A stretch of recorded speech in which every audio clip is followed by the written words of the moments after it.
Welcome to this peer gathering for Farm. That's where you are, in case you didn't know. It's Thursday, May 7th. Um, and this is a special peer gathering because we're going to be doing a little overview about what's coming up for the showcases at this year's Farm Conference, which, if you don't know, I think you probably do if you're on our email list and know about this gathering.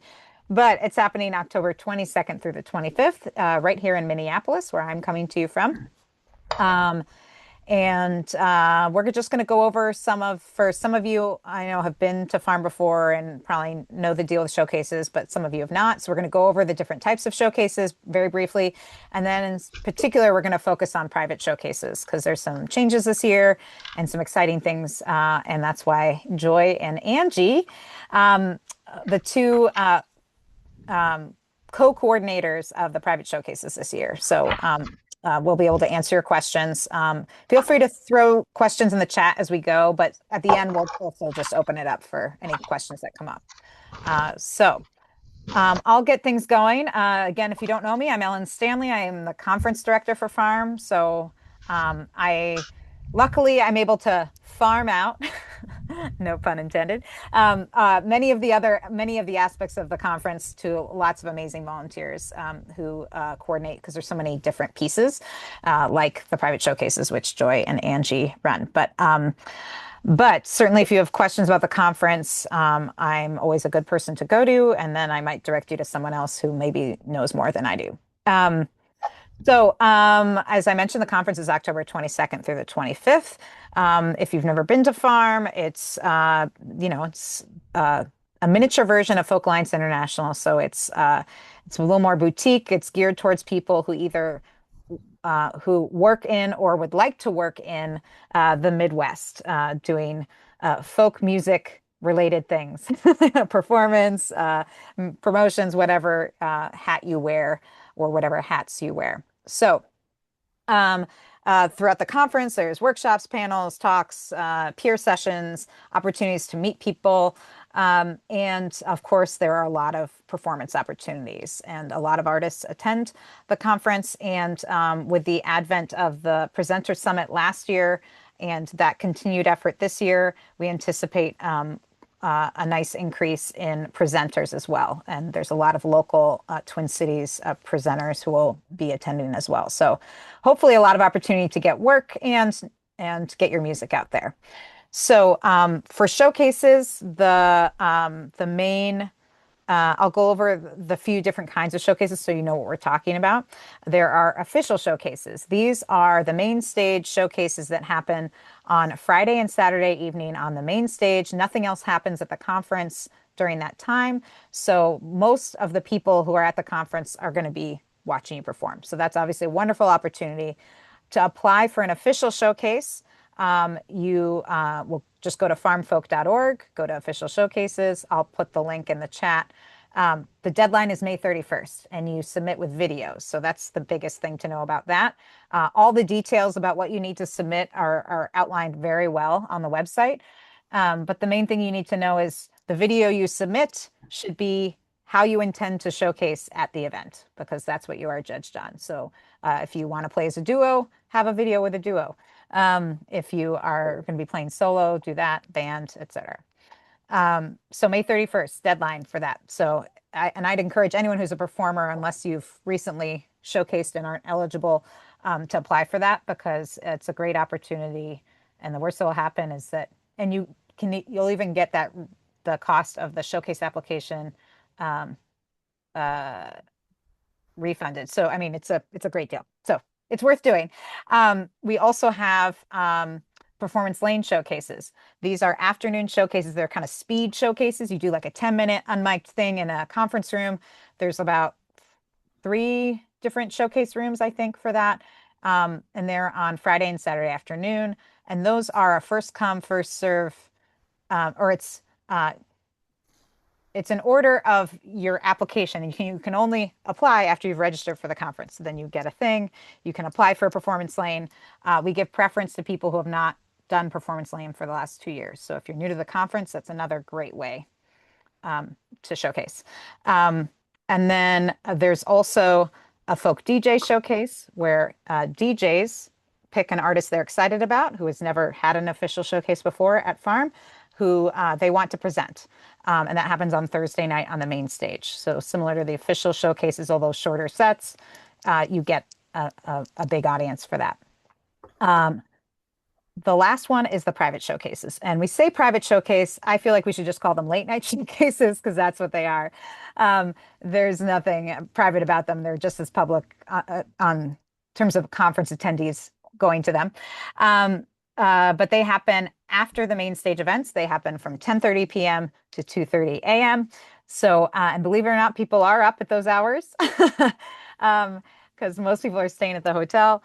And each of those private showcases are hosted by different people. So the private showcase hosts might be an artist who chose to curate a room. It could be a booking agent who wants to show off their roster. It could be a community organization that just wants to, or it might be a cultural organization that wants to showcase like Irish music or whatever. So, and what happens is people apply to host those rooms, and then they have that room for one, maybe 2 nights, depending on how many people apply. And then for that period of time, they can put whatever they want in their room and get to choose which artists perform at those. So we're going to talk about a little bit more about how that works. But I did just want to mention that there's something else I was going to mention about private showcases, but it will come back to me. So those are some of the performance opportunities that are available. We also have open stages. We're going to have, songwriting rooms, jams, and things like that. So there'll be a lot of opportunities to perform. But I'm going to turn it over to Joy to talk a little bit more about the nitty-gritty of the private showcases. Because, I know what I was going to say. Private showcases, there's more than one. So there's usually like about 10 to 11 rooms. We're not sure how many there will be this year, but about that many happening at the same time. So, and they happen in conference rooms. If you've been to like some of the other, like either the International Folk Alliance or some of the regionals, they take place in like hotel bedrooms that have been reconfigured. These take place in conference rooms. So there's a bigger space for audience. And it does mean we have a limit on how many showcase hosts because we have a limit on rooms. But it does mean you get more people. And the other most important thing for artists to know about is that everyone is limited, and this is unique to Farm, everyone's limited to 3 showcases total.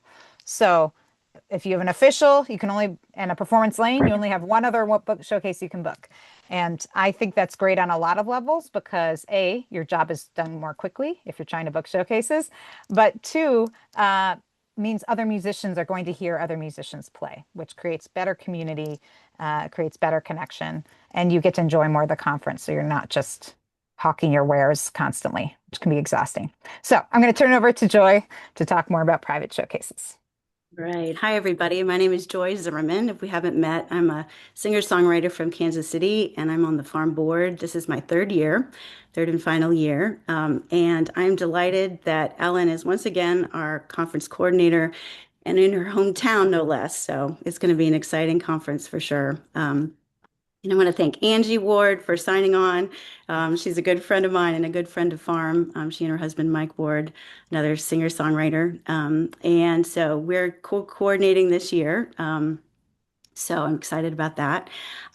We are going to just give you a little more information, a few pieces of overview, and then Angie's going to talk about perspectives as a host, give you some insight into that, and then I'm going to talk about being an artist and showcasing, and then Ellen will talk about timeline, and then we'll do a Q&A.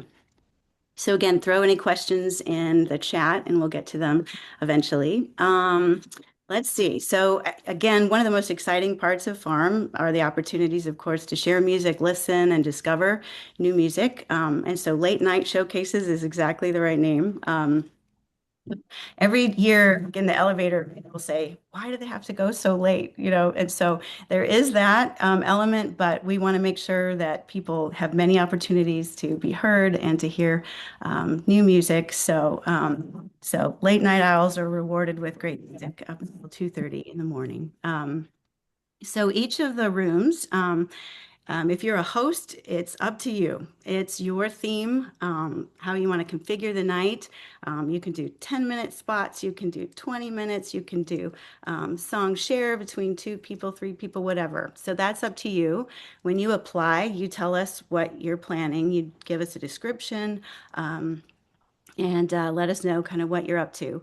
And so we make those determinations. One really new thing this year is that there is no charge, no fee for hosting a room. In prior years, it was $75 to host, and we wanted to make it more affordable this year. So we don't know what that will do to the demand, but we really encourage you to apply and kind of figure out what your angle would be on hosting. It's a great opportunity. Um, there's always a first timers room. So those of you who are new and are an artist and would like to showcase, that's a great opportunity. There's a first timers room all 3 nights. So again, the showcases run Thursday, Friday, and Saturday night. And so there are a lot of slots there for first timers. When we post the list of the showcases, first timers will be listed. And so you apply for that spot just like you would for any other showcase. Um, Again, Ellen mentioned that you are limited to 3, and that includes performance lane. Sometimes that's confusing.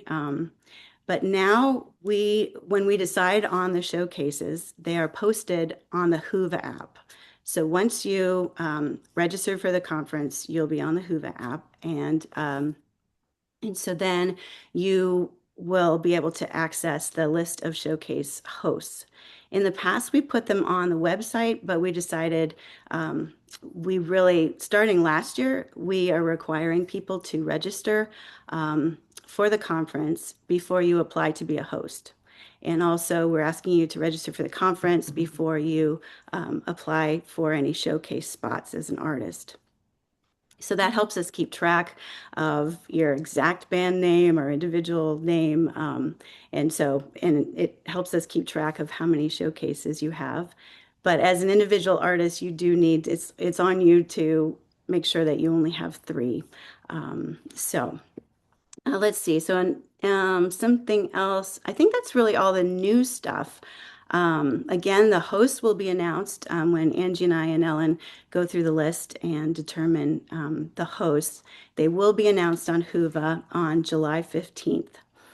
So those of you who are artists, make sure that you note that date. They tend to fill up fairly quickly. And so you'll want to kind of be ready for that date. But also, I want to say, don't be discouraged yourself or someone else who registers later. And there's always, changes in people's schedules, and there's a lot of moving parts. And so, yeah, don't be discouraged if it seems like a lot of them go quickly. We try to make sure there's spots later on because Yeah. we want to make sure everyone has at least one opportunity to showcase at the conference who wants to. Yeah, and just to echo what Joyce said is that we've changed the timeline for the deadline for private showcase hosts. We'll go over the details of that in a little bit, but we've pushed that back a little bit to give more private showcase hosts a time and people who want to save spots for late registrants. And there's always a few hosts, certainly first timers room, but some of the other ones that always save slots for people who register later. So, but with a later deadline, it allows people to do that better and yet still have time to place an ad if they want to in the program, either to promote their own showcase or their showcase room or any of that. So we're trying to accommodate that better. And as I said, there's always opportunities to play at farms. So, but you're right. The best thing is to register early because I should say the registration rate is the cheapest now that it will ever be, and it will be that way until May 31st. So if you register now, it's completely refundable up through September 15th. So basically, you have nothing to lose by registering now if you're thinking or planning on coming. Register now, apply for an official showcase, and then you'll can see what happens. But that allows you an opportunity to either apply to host a private showcase or when they open up in July when we announce the hosts and you can ask people to perform, you'll be able to do that. So just want to put that out there. Yeah, and again, before I pass the baton to Angie, again, farmfolk.org has a lot of these details about private showcases and all the other showcases. All right, now Angie's going to talk about the experiences of being a host and kind of some best practices. Angie. Okay, so hi everybody. I'm going to come at this from probably a slightly different perspective because my role at Farm has been one of a venue as well as one of my husband's manager. So I have two different ways of looking at what a host's job is. I think being a host is the first thing I'll talk about, but there's going to be a little intermingling with what's the expectation.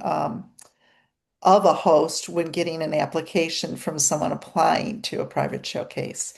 So I'm kind of finicky about that and kind of funny about it because I've had it come in all sorts of ways.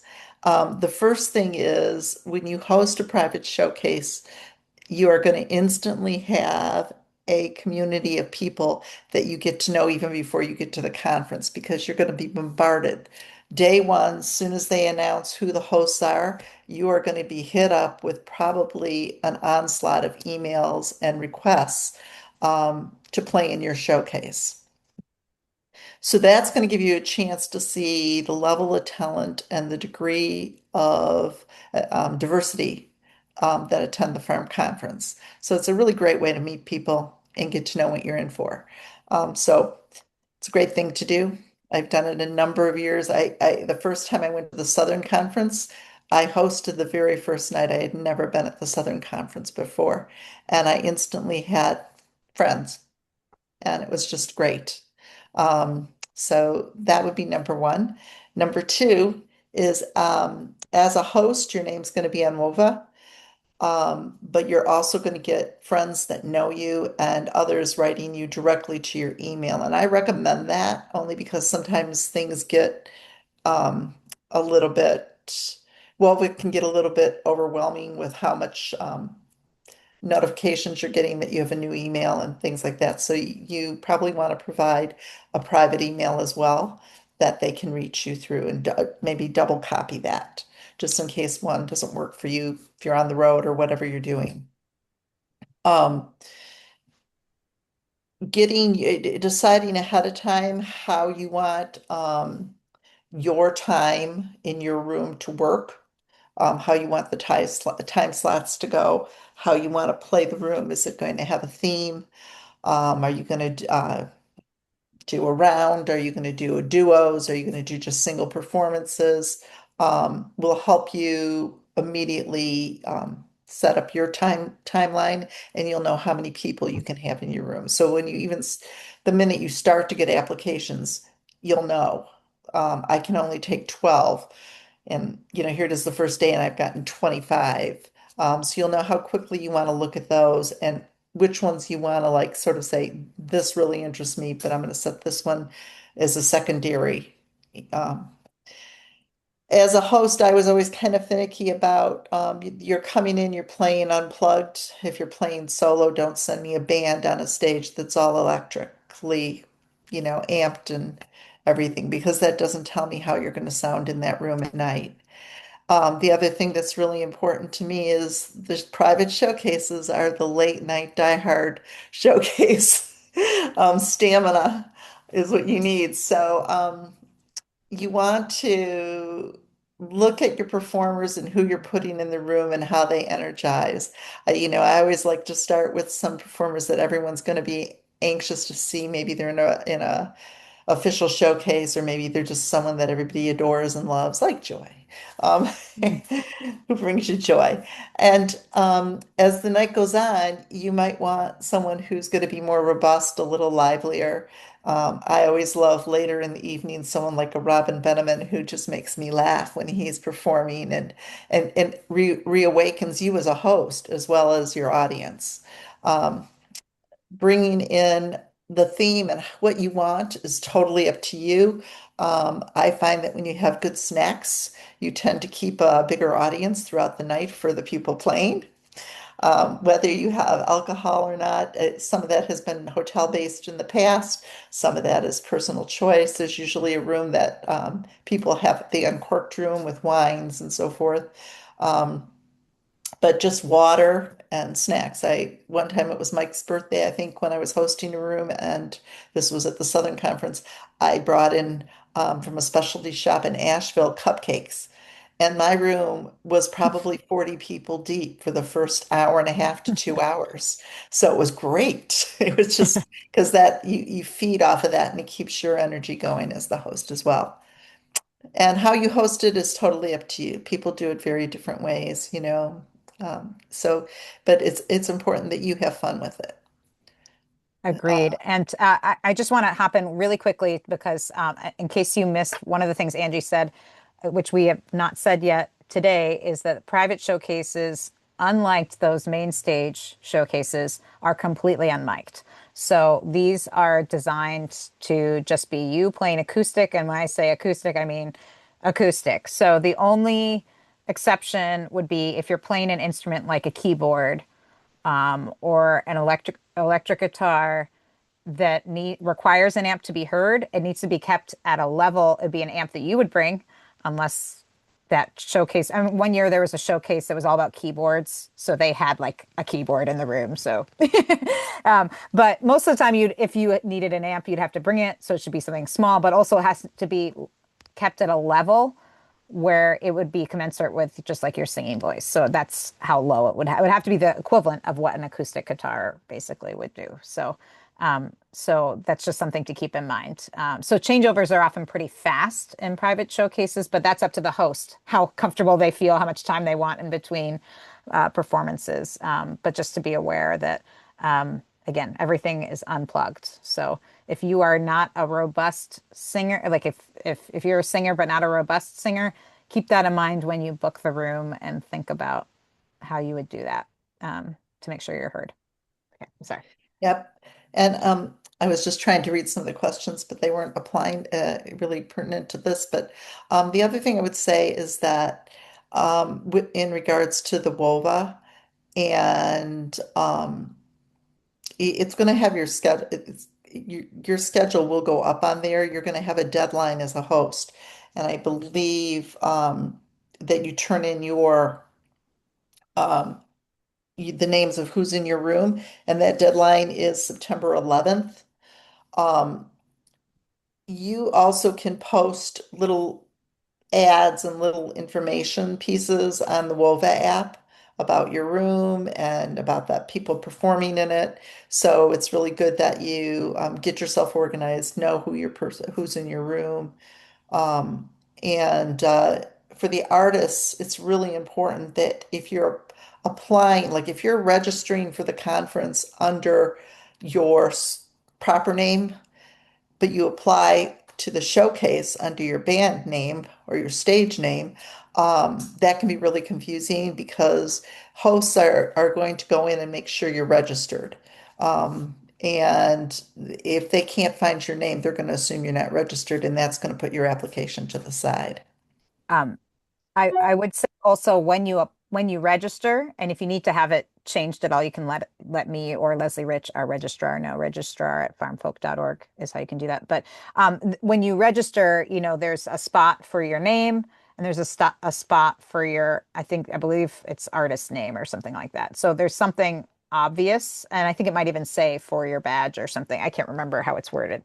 But if you have questions about that or how you've been registered, so hopefully if you have, because I am this way as well. I have a stage name, Mother Banjo, and then I have Ellen Stanley. So you just want to make sure that your band or your performance name is somehow associated with the registration in that appropriate spot, because then we can search for you in those different ways. So I just had a question on the chat, and you may be able to answer this better than I can, Ellen. Chris is asking if a potential host can request a room for one night only. Yes. And that had last year, I asked for one night only. And what I ended up falling into was the Kerrville room was 3 nights. They wanted two and they were given three. So they asked me to become one of their other hosts. And we teamed up that way. Um, So yeah, there's definitely you in the application you'll see there's a you can have your preference to of how many nights you'd like to have. Certainly depending on often we can't accommodate everyone's full request. So I mean, frankly, one night is usually very doable. But it all depends how many applications we get. But yes, you can definitely request just one night. And I often just host one night because I'm busy with other things. So We That's it. also and it gets, try to accommodate which particular nights you want. we So try as best we as try. possible. Yeah. So It's a you'll big juggling find, act.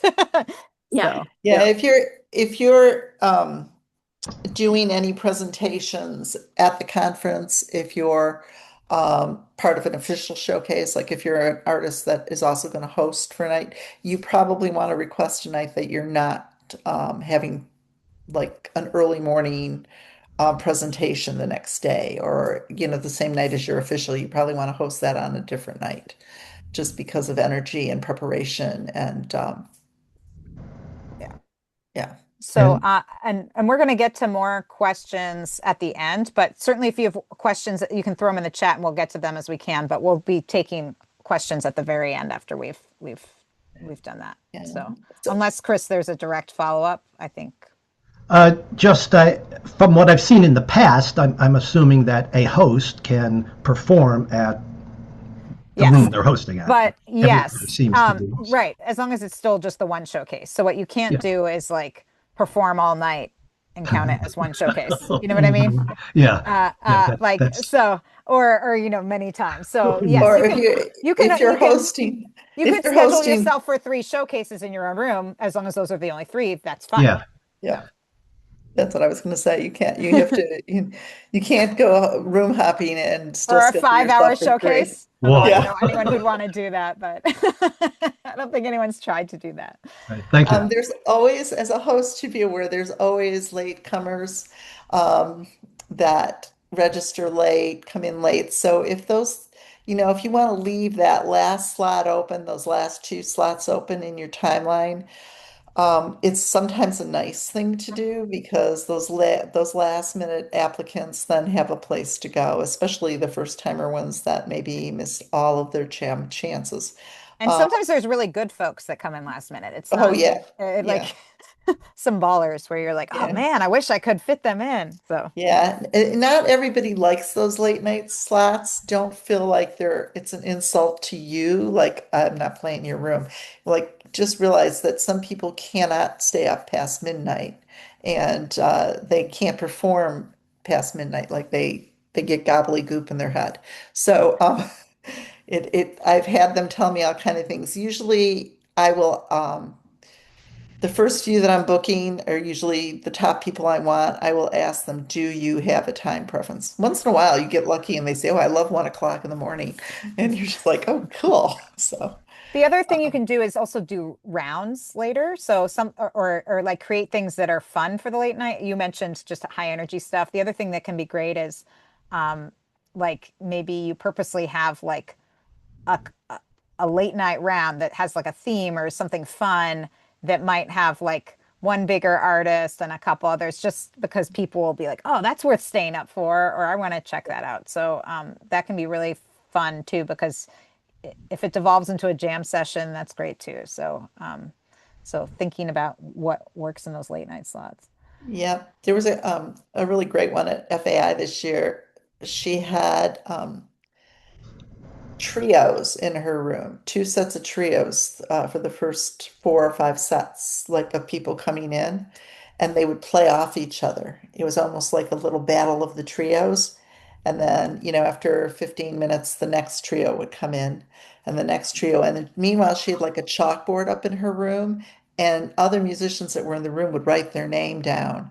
And when the trios ended at like midnight, or I think it was like 1 because they started a little later at FAI, people came in to do in the round. And those people that had put their name on the board, they were like the first ones that got to perform. And then, everybody else that was sitting there could do a song along with them. And it was really interesting because so many people got to have the opportunity to play, and they got to play in front of people that they admired because they had watched them earlier. They came back into the room. One of the cool things that happened, I think, was with Sam Robbins and a couple other people that had been on The Voice that had lost to him, and they got up and joined him in song. And it just really, people loved that room. They didn't leave that room, they stayed in that room. And it was a really engaging way to bring in your audience and keep them invested. Yeah, So, it's great. Anything else Joy. on hosting? Okay, I'll just jump to best practices as artists, and some of these are going to seem obvious, but feel the need to say some of them. So when you see the list on Whova of the hosts as an artist, um, be prepared. Already have your bio, photo, and a video or two ready. And be sure to read the room description because it's not the kind of thing where you just send them out to all of the hosts. They have enough to do to sort through. So make sure that your music is relevant. And generally be a good egg. Arrive early, pay attention to the ending time. It's really important. The hosts are like really trying to, the turnover time sometimes is pretty quick. So, even plan ahead, time your set, and know how much you want to talk and how much you want to play. And sometimes you just need to go under the time just to make sure. If you can, come early and stay late in that room. And if your timing works out that you have to go to another room quickly, go to back to that room at another time and really support the artists in the room. Go to plenty of showcases, take pictures of other people. This is kind of a big one. If you're wanting to converse with anyone, because again, it's all acoustic, go outside and don't stand right outside the door. So just be aware. And be courteous to other people. Last year, one of the hard things was there was a lot of jamming outside a particular showcase in the hallway. So we're going to be looking at maybe designated spaces. It's great when that stuff happens organically, but we just have to make sure we know, that it's not messing with the late night showcases, the jamming. yeah. And of course, let a host know as soon as possible if you have a conflict so they can fill your spot. And be sure to thank your host profusely because, as Angie was alluding to, there is just a lot of work that's involved in sorting through all of the applications and send a thank you afterwards, for the opportunity. And be sure to publicize the showcases on social media. I know, like Angie did a great job. Sometimes you even put together like a Spotify playlist, I who's in do. the room. There's just some creative things that hosts can do. And maybe Ellen can talk about being friend of farm. So you as an artist can put together a flyer with your showcases or a postcard to distribute when you see people or put them on the display tables. And also you can, if you become a friend of farm, you can put an ad in the program. Yeah, you get a quarter page ad with that. Um, Um, so I, oh, sorry, go ahead, I'm sorry. Angie. I was just gonna say I even did like a little brochure one year for all the artists in the room. That was kind of an interesting thing. I had, flyers on the wall by the room, but then I also had a brochure. So if there were like booking agents or venues that were seeing the artists, they could take the brochure and had a little blurb about each of the Oh, people wow. that I was hosting that weekend and stuff like That's that. going above and beyond. That's a Had five-star some host great right people there. in the Yeah. room. That's our Um, Angie. I know. So I was starting to type an answer to this question, but I think maybe it's easier for me to answer with my voice if this is a good time to do that. I Yeah. saw Catherine, I saw your question about whether hosts not charging. Sometimes in some other conferences, hosts might charge an artist for to play in the slot, right? Is that what your question is related to? You can unmute yourself and then just make sure I'm getting your question Yeah, correctly. Right? hi. Okay. Yes. Catherine? So, my question for people who didn't read it in the chat is this. You guys announced just on this that you're not charging hosts for the rooms. You used to Hmm. charge 75 and now you're not, which is fantastic. Hmm. And that made me think of SWRFA, which last year instituted a similar policy. They obtain sponsorships for their private showcase rooms. So, but in doing that, where they changed, they didn't charge the host for the rooms. They also required the hosts not to charge artists to perform. Right. Over the years, we've received, sometimes we know in advance, and sometimes after we've booked the room, somebody will reach out and say, "Hey, we're asking everybody to contribute." And some hosts are Right. really sweet and they're like, "If you can, throw Yeah. us $5 and because we're going to use it to buy snacks." Right. Okay. But a lot of the times it's not if you can, and here's this little amount. It's like, and now please pay us $25, Right. $35, $15. And that adds up, especially, Right. for artists. So And my question was whether you were going to also require the hosts to, yeah, So I'll shut up. we've That's had it. this. Yes, we we have that covered. yeah, so this is why I started to type. I was like, this is getting too long for me to type. Sorry. Yes, so this is kind of what kind of instituted some of our policy changes. Our regional leaders talk a lot and share information and try so we can all serve our communities the best.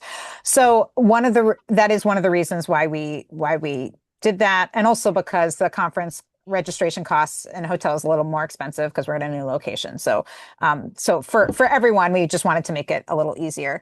But yes, that is kind of the goal. We are not instituting a policy where hosts cannot charge, but it is one of the questions on the application form. So that will definitely be a determining factor when we choose our showcase hosts, and we're asking them that also, if you are if you are planning on charging, how much? And that is something we can also put on the front end so that when we list the showcases, they're like, we're asking any participating artists to pay, $10 and it's for food, wine, or again, some hosts take out an ad in the program that costs money and it promotes you. So it's a good thing, Or right? do the brochure like Angela Right. did. So I Yeah. think the main thing is the transparency. So we've decided we're not going to require that, but it is something we want to know on the front end, and that might affect our decision.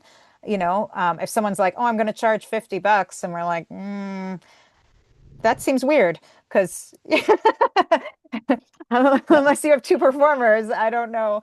I think, You should and not need that much money. I think it started, Farm used to have the private showcases in hotel rooms before So they have to COVID, pay for a hotel room. Yeah. and it helped some of the artists that were hosting would charge so that they could pay for their room because they had to pay to have the bed put up against the wall or whatever they were doing. But Yeah.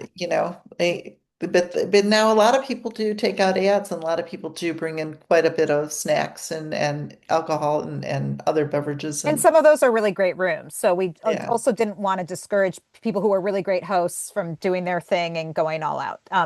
But again, it will be a factor, and we do want it transparency so that, as you said, there's no surprises. So like when you book the room, like, okay, I'm going to charge, but this is a really great room, and I'm excited, and they seem to be doing something cool. So I think Right. that's the real question. And I would say from my experience, the majority of farm showcase hosts do not charge.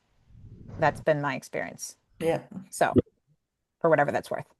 I don't know what our applicants will be this year, but so I know Michael's had his hand up for a long time. And we'll Ellen, get to we'll that, also go over the timeline. timeline. Okay, Yeah. let me do that first. Sorry, Michael. We'll get to you in a minute. So the timeline is so again, the first day, just because we had some latecomers, I just want to make sure people know that May 31st is the deadline for official showcases. I know we've been mainly talking about private showcases, but I don't want you to snooze on that deadline because, again, if you're a performer and you haven't showcased in the last couple of years as an official showcase artist, I highly recommend you apply. You don't really have much to lose and you have a whole lot to gain. So I recommend that. June 1st. So the next day is when applications will open for private showcase hosts. And again, if I'm assuming you're all on our email list because you're here, and that's probably why you know about this. But if you're not, get on the farm email list. We'll make sure to let you know that, the application is up and it will be on our website, but there'll also be a link in the email. So that will be for anyone who wants to host a room. So that would be when you do that. The deadline is June 15th. Sorry, not June 15th. June 30th. Thank you. June 30th. Well, that's the deadline for that. And then we announce them a couple weeks later because we review them. We, of course, notify the hosts themselves so they know in advance. Um, and when you fill out that private showcase host application, again, we ask you what you think the room will be, but we also ask you to give the description that would be in the program. So that just saves some time for you and for us for follow-up so that we have all of that going in so we can put it right in there and it's ready to go. So when we announce the private showcase hosts on July 15th, that will be, again, it will be in the Whova app. We'll also email it. I think what we did is we actually emailed it. Is Yeah, that what we did? that's right. Yep. We emailed all the registrants through Whova, so you'll get an actual email too. So even if you're not in the app, you'll get an email that will have the whole private showcase list of hosts. So that's why you need to be registered before then if you want to be if you want to apply right away.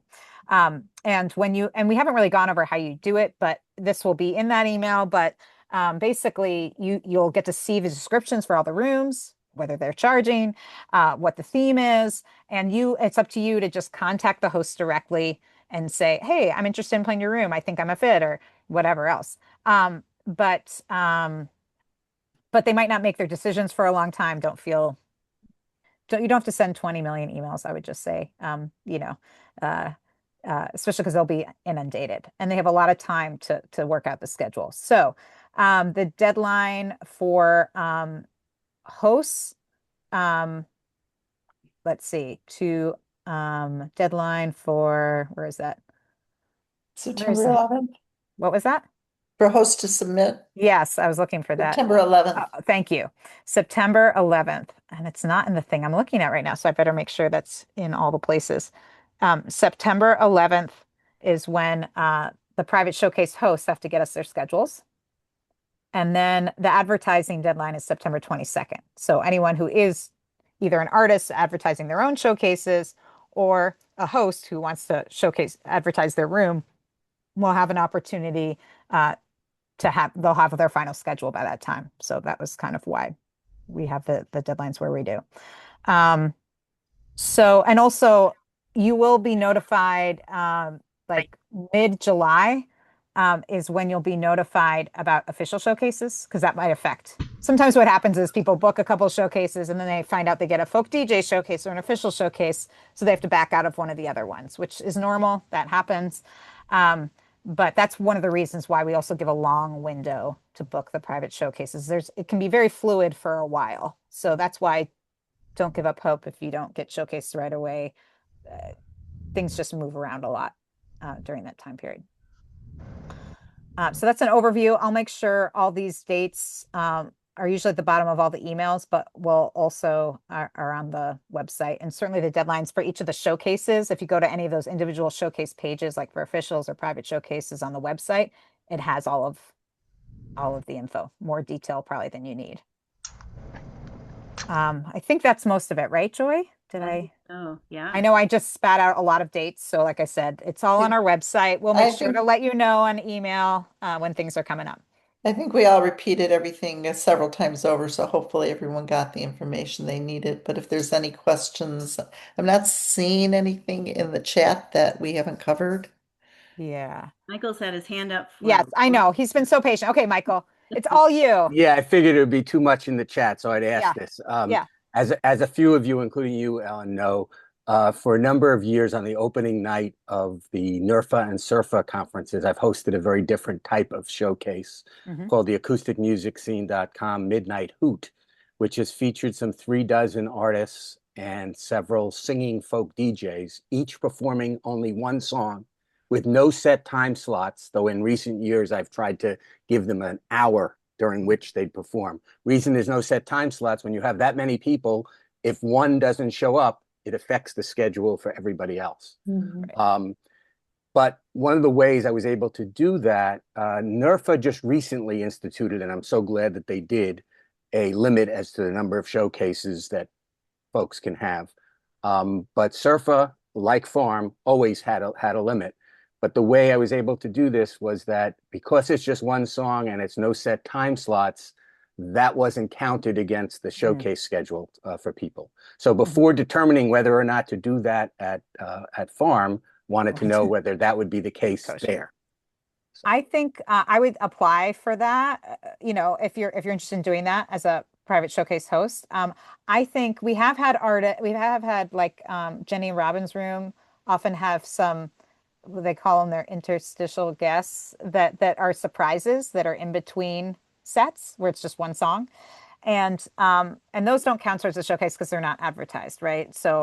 Like so I would imagine there's probably some way we could make that happen, Michael. I'm guessing, but I would say just apply for a showcase, and then we can discuss it more. But just put that in the application. I okay. mean, I love the opportunity because I think it gives a lot more people chances to perform, and as you said, it creates community because people are just kind of coming And I in. always did it on the opening night because Yeah. it's a way of giving people a small taste of a lot of artists at once Hmm. that they can then decide they want to go see more of during the weekend. And you say it's the midnight hoot. Is it actually, but you want a whole I've night, right, for Well, that? what I've done is I've started it just before midnight, Mm. but the first hour or so, so that if you're starting at 10:30, so Hmm. there might be a couple of showcases, song swap showcases before it, but then the midnight hoot is one song. Gotcha. The Midnight Hoot is like its own thing. I think, yeah, Yep, I think that would be great, especially because for those late night hours, that's a great use of that. We're talking about what Angie was talking about, having something that's a draw for people, I think right. is Well, a and the great other use of part of that it time was, slot. and it hasn't happened every year I've done it because sometimes there aren't that many DJs who are also performers, but it initially started as a way of giving the DJs an opportunity to be heard and be thanked and appreciated by the artists who they've been playing on their radio shows. And sometimes some of the artists would accompany the DJs too. It's just a Yeah. different type of thing.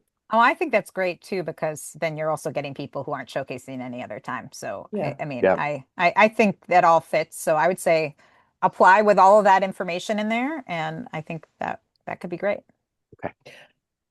That brings up a point that I did not mention is that one of the things to be aware of when you're hosting is I always like to give a quick introduction and a quick thank you at the end. So I allow a little bit of space in between the artists, like 1 or 2 minutes. And what happens is as you're flowing, as everything's running on time, you will have maybe a buildup of 5 minutes. So there will be those last minute people that never get into anything that will be begging for a spot, and then they can just pop in and do one song in those little in-betweens. So that's another thing as a host that you can be aware of is that if you build in a minute or two in between your artists, you just don't have like this quick Mhm. go through that sometimes you help somebody that doesn't have anything else that needs to get a song in. Yeah. And also, I think it also depends on the personality of the room and the host and how many people are changing over. If you're changing over a whole like three artists who are doing it in the rounds Yeah. showcase, it takes longer to get everyone up there and set up. And if you're doing solo people, it's quicker, but also depends how much you want to talk in between, as you said, especially if a lot of hosts have their own thing they want to promote, whether they're an artist and they want to talk about their own music, or whether it's like, business and they want to promote their roster of artists, or a venue. Those are unique opportunities that you get when you host a room to promote what you want to promote, in addition to introducing the artist. So if you want a little more time to do that, build that time in. But things do move pretty fast. So having a little time is good, but sometimes if you have too much time, you'll lose the folks. So um, Yep. we had a question about hosting. Chris was asking, um, as a host who is selecting participants, can videos, sound recordings, promo info, et cetera, be requested for the selection process? Sure, Sure.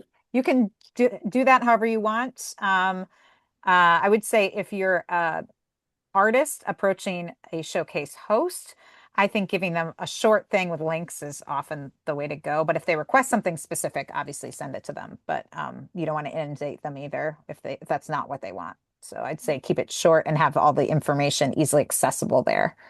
Um, is what I would say. But yes, you can request whatever you want. You get to make the decisions and use your own criteria to determine. The one thing you want to do, maybe as you get towards the time when you would be solidifying your schedule or sending in your schedule to us for the program is actually to just confirm that all artists just want to make sure you all only have 3 showcases and that this is how your band name is and those things because sometimes that changes and or they somehow miss that memo. So we have Sue Kessel, one of our great folk DJs, speaking of. Hey, Sue. Do you have on your schedule when you want to know the DJ showcase lineup? When I I can try? I will send that to you. I don't know if it was I don't know if we posted that. Joy might be looking at the schedule right now. Yeah, I don't think we have I it. think it will be similar to last year, but I will send you the date for that. And so that's another one that's often determined later. And one of the reasons there is actually reasoning behind when we do all these deadlines, and we keep changing them from year to year a little bit to make it a little more fluid and easier for everyone. Like for instance, we want to notify the official showcase people before you're booking the private showcase. So you kind of know how many you are working with. And then we do folk DJ after officials because a lot of folk DJs sometimes are selecting from, they want to make sure, obviously, it's an artist who doesn't have an official showcase, but also they often folk DJ. This is another reason to apply for an official showcase. Folk DJs are, we send the list, all the videos and stuff you send for your official showcase application, we send to folk DJs all the people who did not get an official showcase because we only have 14 official showcase slots. So lots of amazing, often big name artists don't get official showcases. So there's a lot of, we send that to the folk DJs, so they might be picking one of those artists that they're excited about, or they might have another artist in mind that they just like and want to showcase. So that's why we do that later. But that we will know before. That's another reason why we push back the private showcase deadline schedule, Sue, is so that people would know if they had a folk DJ showcase and, before the private showcase deadline. I'd like to be able to hold a gun to some people's heads. About like when the DJs need to get their names in. Yeah. And that's just another reminder that if you are friendly with a folk DJ and you've never had an official showcase at Farm and have never been on the folk DJ showcase, you can always ask. I mean, the folk DJs get to pick their own folks, but if you can always say, hey, I'd love to be considered for if you have a folk DJ slot. So that's another great opportunity. Okay. Anyone else have any other questions? But they can't repeat. Right. Unless it's radically different. Right. Unless it's a different like band or something like, and yeah, as you said, radically different, not just an artist with a band. Oh, and we should cover that too, that you can apply for showcases as a solo artist, but if you're part of, say, a trio that doesn't do your, as a solo artist, original music, like it's a whole different thing. Maybe. Right. You can do multiple. So like, and I guess if you're ever in doubt, ask us, but basically, but it needs to be very different. It can't just be like, oh, it's a duo version with like this other singer-songwriter. It's if you're doing totally material that's unique to that duo, especially if it has a different sound. But even if it's like, oh, we never do my songs or, whatever, that can count. But yeah, it needs to be different. It can't just be another version of the same thing. Because you might not perform in every showcase in exactly the same format. Because I know maybe your side guy also is a singer-songwriter, and so they might not play on every showcase with you, and that's fine. It's still under your name. But you can't really call it something different if they're just joining you or something like that.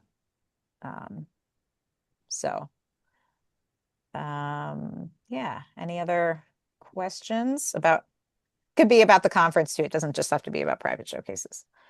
Yeah, conference in general. Question, how about parking? I'm getting some conflicting info. At first I heard the hotel offers like $32 a day night. Then I heard it's free, and I spoke to the front desk yesterday, and they said there's no free parking. It's $32 at an adjacent third-party lot. So, well, what do you know about parking? As far as I know, right, Joy, and you can correct me. As far as I know, there is free parking for our conference. So that's a special thing we worked out. Now the front desk might not know that because Okay, they're like, good. that's not a common thing that happens. Yeah, okay. We'll get more details about that to folks, certainly to folks who've registered. So I'm going to find out if there's anything else we need to Okay, know. good, because I'm specifically I'm traveling with Miguel and Mhm. rooming, and we're both working on it. So he got to me yesterday, hey, free parking. So I called the desk Yeah, and they and said, Miguel's on the no. board, so he knows. Yeah. Yeah. So okay, great.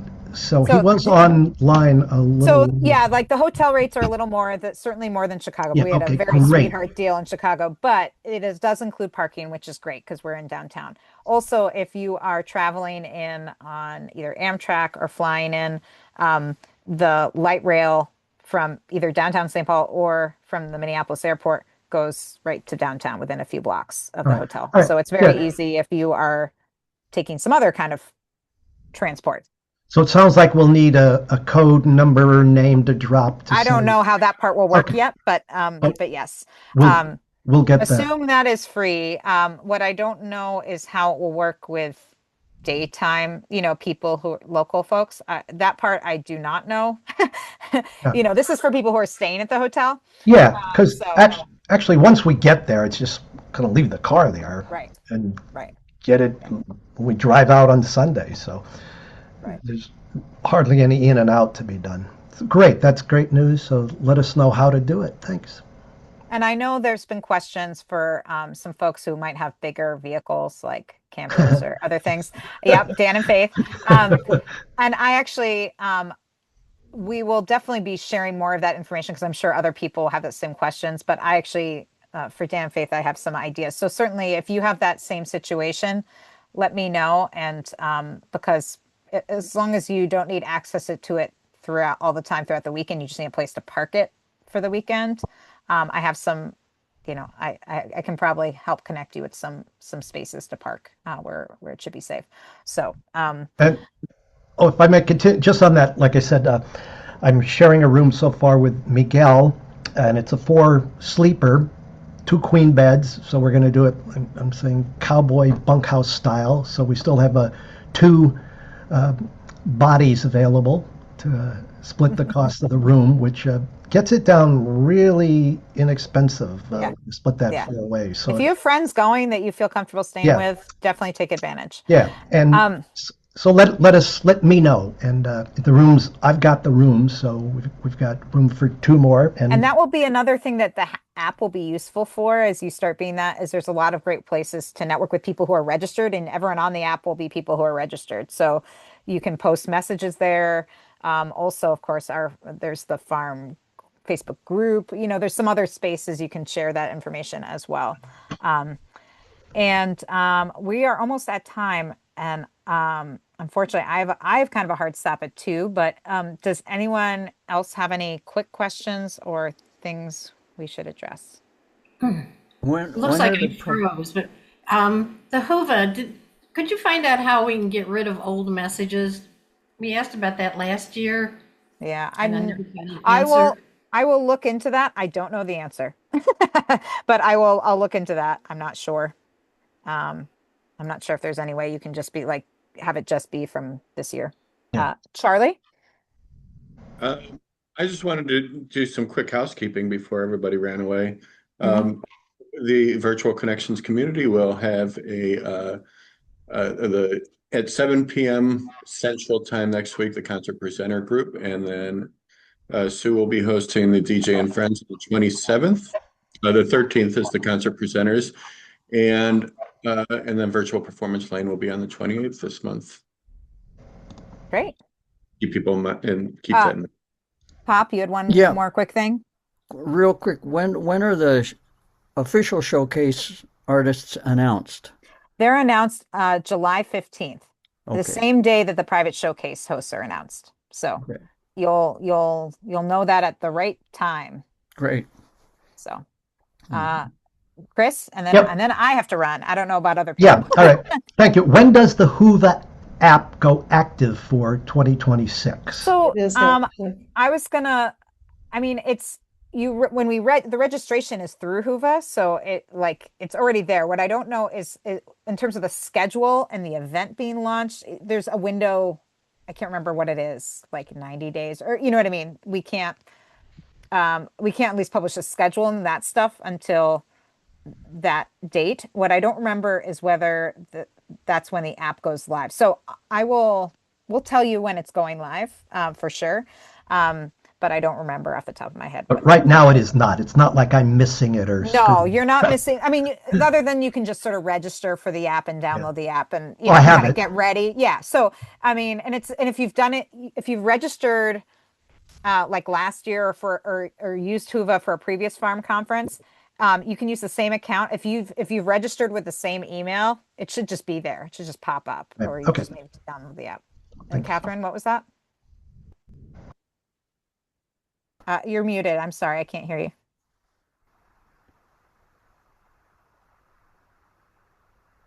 It was me just waving by. I'm about to Okay. leave the Oh, okay. Yeah. I couldn't unmute because I started to leave. Oh, And then okay. you dragged me right back. Sorry. Go ahead. Get out of here. Bye. Thank you so much for all the info. Bye. Sure, my pleasure. Okay, Thanks, well, thank you everybody. all for coming. And you can always email any of us anytime if you have any questions about any of this stuff. Okay. If you think of something later. I'm at conference@farmfolk.org. Thank you. Thanks, everybody. Thanks, y'all. Meeting in Minneapolis. Bye.